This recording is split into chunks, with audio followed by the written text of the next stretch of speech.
Tonight, thousands of children right here in Greater Cincinnati are suffering quietly. Many of them are afraid to speak out because of the stigma attached to mental health issues. But a nonprofit, 1 in 5, is giving them new hope and a new way to reach out. I don't want to say I liked it, but I felt like I deserved to be bleeding. For me, when I was experiencing depression, it was a lot closer to nothingness. Sophomore year was really when things started to spiral out of control. Beneath Ruku Pal's smile lies a condition she once felt was a dark secret. I was diagnosed with general anxiety disorder when I was a sophomore. She is far from alone.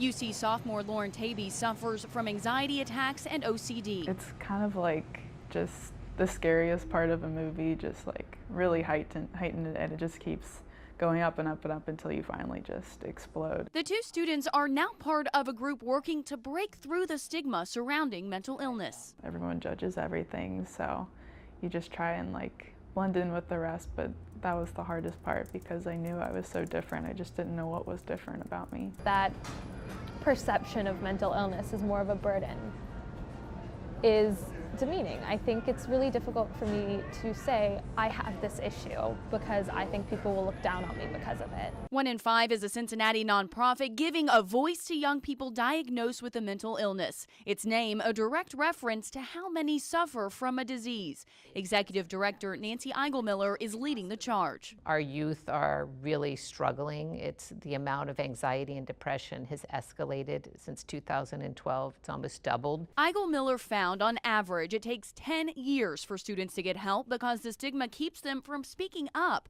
but their voices are growing stronger. One thing that became very apparent was the kids are not afraid. The kids know that this is a problem and they're like, get out of the way. Let us figure this out. Let us hear our voice. She offered them a platform to do just that. To ask for help is the strongest thing you'll ever be able to do. Testimonials posted to this Facebook page. This is empowering, and a lot of people who I didn't know were struggling with mental illness as well stepped out and said, hey, this really helped me. I've been going through the same thing, and that's what was most rewarding to me. We live in this world where it's like everybody is so connected and yet everybody is very lonely. And that's a very bad combination. 1 in 5 is tackling the issue head on, helping implement mental health programming at 5 local universities and 12 high schools. We know we've saved kids. You know, that the language is there, the kids are asking the questions and they're getting them the help they need. Once someone is diagnosed, it's easier to cope. Journaling and coloring are my favorite skills. That's how I focus, it's how I take notes, it's how I organize.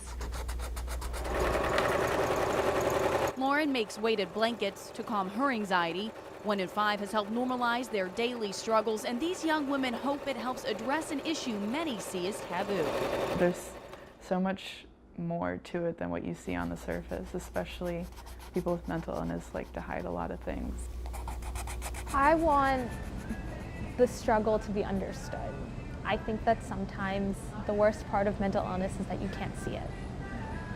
Eigelmiller founded 1 in 5 after her husband's suicide 10 years ago. You can learn more about its mission on our website, WLWT.com.